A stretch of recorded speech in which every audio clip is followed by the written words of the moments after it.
Welcome to the Deep Dive. We're here to take the material you've been exploring and really dig into the core ideas. And the learner has given us a really eclectic mix this time. Yeah, definitely. It goes from, climate change impacts, big ecosystem stuff, all the way to the evolution of the anus. Aha, yes, that's in there. And even, like, the ethics around facial recognition technology is quite a range. It really is. And at first glance, you might think, how does this all fit together? But that's our job, isn't it? To find those connections. Exactly. We're looking for those aha moments, the unexpected links between things that seem totally separate. It's not just summarizing. It's about seeing how, say, an idea about farming might shed light on wildlife adaptation or how technology impacts, well, everything else. Right. So we'll be tracing how human actions are, fundamentally changing things, but also how life adapts in these incredible ways and how our own inventions, Yeah, well, they can be a double-edged sword, can't they? for sure. Solutions and new problems, sometimes all tangled up. We might even touch on some pretty mind-bending stuff about reality itself. Okay, so yeah, get ready for some twists and turns. Let's dive in. So the collection kicks off with this really nice thought about interconnectedness. It's a reflection on writing about space, actually. Oh, yeah. The author says, the trees and birds and vast cosmos are all the same thing to write about. The whole world is. And that feeling that everything's connected really echoes through all these pieces. It does. And the editor actually frames some of the first few sources as a kind of song in three parts. Right, looking at the phosphorus cycle, then agrivoltaics, and then perennial grains. Let's start with phosphorus. It's fundamental for life, obviously, but maybe not something we think about much. Well, Julia Rosen's work points out how human activity has basically broken this natural loop. Phosphorus is key for growth, right? Uh-huh. And historically, it's cycled pretty well, from food to us or animals, back to the soil via waste, then back into food. A nice circle. But modern farming changed that. Yeah, especially separating animals from crops. We dig up phosphorus for fertilizer way faster than it naturally forms, and it's not getting back into the soil efficiently. So it's like a one-way street now. Pretty much. Yeah. And Rosen highlights this double whammy. We could face shortages eventually, and the excess phosphorus runoff, especially from animal waste, is polluting rivers and lakes. Big time. It shows how optimizing one thing, food production, can, throw other things way out of whack. Makes you realize how vulnerable we are relying on this finite stuff. And that leads nicely into the next part of the song, Chris Malloy's piece on agrivoltaics. Right, sticking solar panels on farmland. Yeah, using the same land for both food and energy. It's a neat idea. What struck me was what Malloy called the oh-duh principles. Ah, like what? Well, it's almost obvious once you hear it. The panels create shade. Which means less water evaporates from the soil. Exactly. And it keeps plants cooler, which some crops actually prefer. Plus, you could maybe graze sheep underneath. Ah, multitasking land. It just seems like finding several wins in one system. Makes you wonder why we don't do more integrated stuff like that. It does. And thinking bigger picture, it could ease the competition, between land for food and land for renewable energy. How can we design things to work together more? Which then brings us to Sarah Kaplan on perennial grains. Mm. The fact that so much of our agriculture relies on just wheat, rice, corn annuals you replant every year. And the environmental cost of that replanting. The soil erosion, needing all that fertilizer. Right. It adds up. Perennial grains like kernza seem like a potential answer because they live for years. Right. Their deep roots hold soil better, reducing erosion. They can store more carbon underground and often need less fertilizer. Kaplan asked this great question. Is it a natural evolution or something more like a mid-course correction? Yeah, that makes you think, are we finally seeing the downsides of our current way and trying to, steer towards something more sustainable? Feels like maybe a bit of both. We got really good at the current system, but now we see the need to tweak it, adapt. And this whole section kind of culminates in that powerful line from the editor. Oh, yeah? About our future. Mm-hmm. Our future is not the one of the ancient young Earth. It is one made by human hands, with all the scars that entails marks of harm and marks of healing. Wow. That really sets the tone for everything else, doesn't it? The challenges, but also the potential solutions.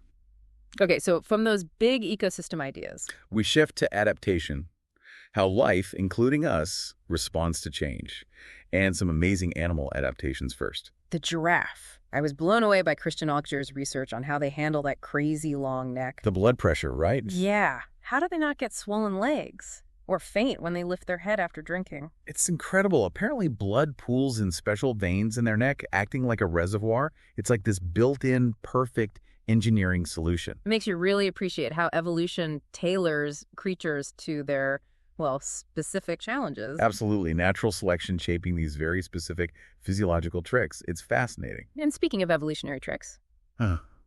the anus. Huh. Yes, the collection goes there. But seriously, the piece makes a great point. Developing a separate exit for waste, that was a huge deal in animal evolution. Oh, definitely.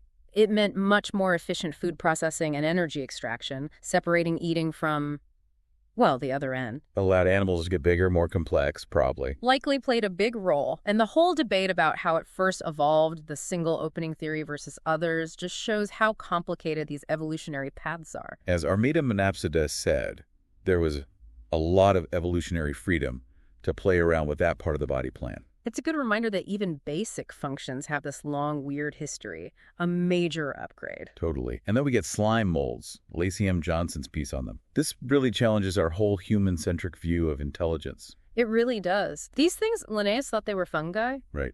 but they show amazing problem solving, navigating mazes, finding the shortest route to food, all without a brain. So much for neat hierarchies in nature. Exactly. Johnson points out how problematic things like Haeckel's pedigree of man were, putting humans at the pinnacle. Any ranking is just something we impose, isn't it? It really is. Slime molds force you to broaden your definition of intelligence and just appreciate how interconnected life is no matter where we rank it. It's humbling, really. Nature's full of surprises. Yeah. Okay, so shifting from animal and mold adaptations to how we humans respond to environmental changes. And the sources highlight a whole spectrum of responses and challenges, like rising groundwater. Yeah, that's linked to sea level rise, right? Yep. It's kind of a hidden threat. Very hidden. As Emily Atkin and others point out, it causes problems before you even see surface flooding. Underground stuff gets hit first. Like what? Gas pipes, old cesspools, septic tanks. They can all be damaged or compromised by rising groundwater. Okay. The Strawberry Bank Museum in New Hampshire is a really clear example. Historic buildings flooding from below. They're trying to figure out how to save them and educate people about it. That's tough. Yeah. And then there's California's water story, told by Mark Arax. That feels like a real cautionary tale. Oh, absolutely. The massive water diversions, the impact on indigenous people, the shift to industrial agriculture, it fundamentally reshaped the state. And led to depleted rivers and constant fights over water. Exactly. And Matsumoto's observations about harvest times changing adds that personal, on-the-ground perspective to these huge environmental shifts. Arax's work really drives home the long-term consequences when you prioritize immediate gains over ecosystem health, you know? Yeah, the water rights system set up way back then has these deep environmental and social impacts we're still grappling with. And then the piece on New Orleans East by Kendra Pierre-Louis, that really brings home the human side of trying to be resilient after devastating hurricanes like Katrina and Ida. Fight against a new power plant, exploring things like microgrids. It really highlights that need for local action, self-reliance. Especially when you feel like outside help isn't coming.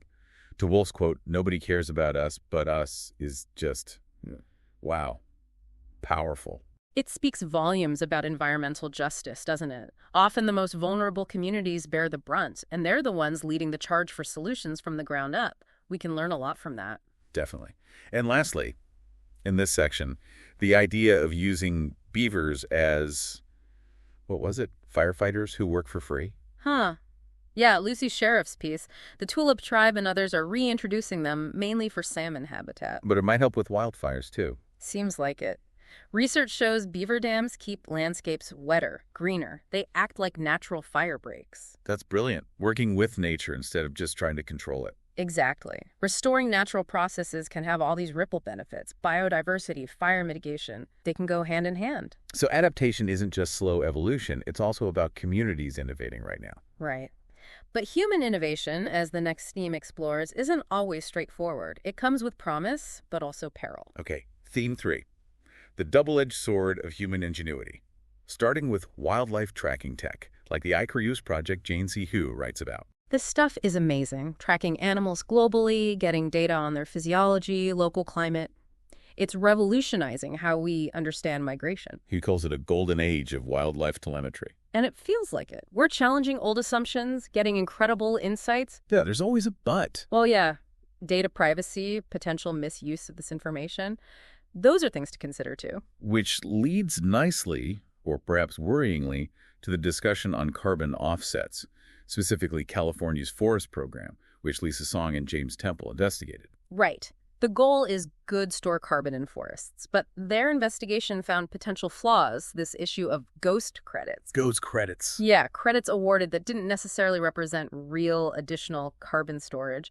It shows how tricky these market-based environmental solutions can be. And there are different views on it, right? Right. Critics like Carbon Plan, but also proponents like the Intertribal Timber Council. Exactly. And the fact that credits could be given for land with almost no trees because of how regional averages worked, that's a stark example of unintended consequences. It really highlights the challenge of measuring and verifying this stuff accurately on a large scale. Definitely needs constant monitoring and adjustment. And then, plastic. The collection hits this hard from several angles, the sheer volume in the ocean. Linda Amaral-Zettler's research, comparing current levels to Ed Carpenter's data from decades ago. It's shocking. And this idea of the plastosphere. A whole new ecosystem based on plastic debris. Yeah. And then the breakdown into micro and nanoplastics of this plastic smog idea really captures how pervasive it is. It's everywhere, even microscopically. The suggestion that we might be living in the Plasticine epoch, that really hits home. It does. And Patricia Corcoran and Kelly Jasvac finding plastiglomerate, melted plastic fused with natural stuff like rock and sand. Like a future fossil marking our time. Ugh. And James T. Carleton's work showing how plastic debris carried species across the ocean after the Japanese tsunami. Another unexpected consequence. Our waste literally reshaping ecosystems by moving life around. It just shows how our innovations, like plastic, have these profound, lasting impacts, often in ways we're only just starting to understand. Circling back to phosphorus for a moment, Julia Rosen's deeper dive calls it life's bottleneck. She details the history using fossilized dung, bird guano, then massive industrial mining, all to get this essential element. And now we face potential scarcity and the pollution from overuse. But there's a bit of hope. Yeah, the development of portable recycling units, like the one Harrison's working on to pull phosphorus out of manure, that points towards a more circular, sustainable approach. Which is good because the flip side of industrialization can be incredibly dark, like the lead poisoning expose at the Gopher Battery recycling plant. That investigation by Lisa Song and James Temple is chilling. Dangerous conditions, company negligence, workers pressured to keep lead levels down. And the risk of them taking that contamination home to their families. It's a brutal reminder of the human costs that can hide behind industry. Prioritizing profit over safety. It raises huge ethical questions. Absolutely. How do we ensure progress doesn't come in such a terrible price for some? A critical question, which leads us into the fourth theme, trying to reimagine our relationship with the earth and each other. Starting with Chris Malloy on black foraging. Yeah, this piece explores the resurgence of a practice with deep historical roots, but also a complex history tied to dispossession and racism. It's about reclaiming that connection to the land, right? And preserving traditional ecological knowledge. Exactly. And the experiences shared by people like Mrs. Nelson, Mr. Golston, Mrs. Hoover, they highlight the ongoing challenges. Navigating a history of being forced off the land, and a present where nature isn't always safe or welcoming for Black people. So the resurgence is really powerful, a cultural and ecological reconnection. Definitely. Then there's human composting, or natural organic reduction, NOR. Championed by Katrina Spade, Jenny Luna. Yeah. It's an alternative to burial or cremation. A much more environmentally friendly way to return our bodies to the earth. The whole journey to get it legalized, understanding the history of embalming. It's fascinating. It represents a real shift in thinking about death, doesn't it? Seeing ourselves as part of the cycle. Absolutely. When you look at the environmental footprint of conventional methods, NR's potential benefits are pretty clear. The collection also really emphasizes stories. Lucas Mann, Kathy Genuel Kijiner, arguing we need narratives alongside facts in the climate movement. Yes, especially hearing from frontline communities like in Oceania. Their personal stories give context and emotional weight that pure data often lacks. It can be more motivating. That Marshallese idea of orange being the color of bravery, that's powerful imagery. It really is. It centers the human experience of those most impacted. And this scheme wraps up with examples of preserving cultural heritage as the climate changes. Shira Rubin's piece on losing coastal words in Ireland. Megan's work documenting them shows how deeply language is tied to the local environment. Lose the ecosystem, you risk losing the words, the knowledge. Then Elizabeth C. Yumpierre on Barbuda, the threat to their unique culture, their communal land ownership, from development pressures. Highlighting the importance of traditional practices and land tenure systems for resilience. And Rena Priest on indigenous knowledge around salmon berries in the Pacific Northwest. Beautifully illustrating that reciprocal relationship between people, salmon, berries. The intergenerational learning that's vital for living sustainably. These all show how culture, language, environment, they're all interwoven. Climate change threatens more than just landscapes, it threatens heritage. Precisely. Preserving that knowledge is crucial. Okay, theme 5. This one delves into the ethical side of new tech, focusing heavily on facial recognition. Kashmir Hill's work. Yeah, particularly Clearview AI, the way they built their database, scraping billions of public photos from the internet that caused a massive stir. And the lack of clear federal regulation seems like a huge issue here. It really is. You have these First Amendment arguments clashing with fundamental privacy rights in our digital age. It's a real battleground. And the backgrounds of some founders, connections to the far right. That adds another layer of concern about bias and potential misuse. Definitely. And it's not just Clearview. Governments worldwide are using this tech, like NTech Lab in Russia.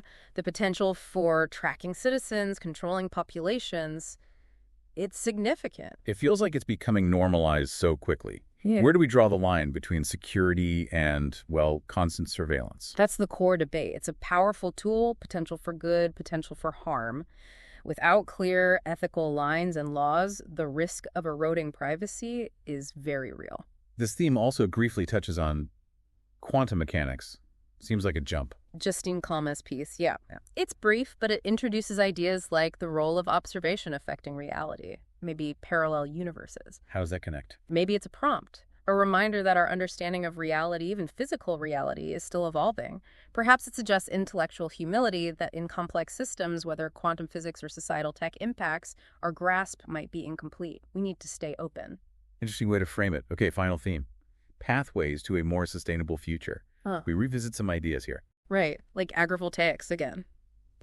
Looking closer at the pros, reduced water use, better yields for some crops, but also the cons. The logistics, lightning risks, economic uncertainties. Exactly. And the need for supportive policies to really help it take off. It's promising, but needs work to scale up. Same for perennial agriculture. We revisit Kernza and others. The benefits for soil, carbon storage, resilience. They seem clear. But the challenges are real too, scaling up, integrating into current farming systems, consumer acceptance. It's a big shift, requiring R&D and changes all along the food chain, but potentially transformative for sustainability. Then there are those floating homes in Amsterdam, the schoonship community Shira Rubin wrote about. A really tangible example of sustainable adaptive living, energy independence via a smart grid built to handle rising water. It shows you can design communities to work with environmental change, not just fight it. A model for coastal areas, maybe. Potentially, yeah. And then river restoration. Jessica Plum on the Elwha River Dam removal. The salmon returning. That's an amazing story of recovery. It really is. Removing those human barriers allowed the ecosystem to start healing itself. Shows what's possible with dedicated restoration efforts. A real sign of hope. Definitely. And finally, the 30 by 30 Global Conservation Plan. Protecting 30% of land and oceans by 2030. Ambitious. Very. And the key point raised by Samini Sengupta and others is the crucial role of indigenous communities and local knowledge. Right. Avoiding the mistakes of the past, displacing people in the name of conservation. Exactly. It has to be about partnership, recognizing rights, and traditional stewardship, not just fencing areas off. A fundamental shift towards conservation with people, not against them. Well, the learner, wrapping this all up, as we've gone through this incredible mix of sources, one thing just keeps hitting me. What's that? Just how profoundly human actions are shaping everything. From, like, the tiniest plastic particles creating new ecosystems to these huge global conservation plans. It's the thread tying it all together, isn't it? It really is. The disrupted cycles, the tech we invent, the way communities respond, it's all interconnected. And maybe the big takeaway is just how interconnected. These aren't separate issues. Phosphorus, facial recognition, foraging rights, they're all tangled up in this complex web of us and the world. So after digging into all this ingenuity, all these massive challenges, here's a final thought for you, the learner, to mull over. Considering everything we've unpacked, what single aspect of our relationship with the world do you believe needs our most immediate, most focused attention right now? That's a heavy question to end on. It is, No. but one worth thinking about. Thank you, the learner, for sharing these sources and sparking this deep dive. Keep asking questions. Keep exploring those connections.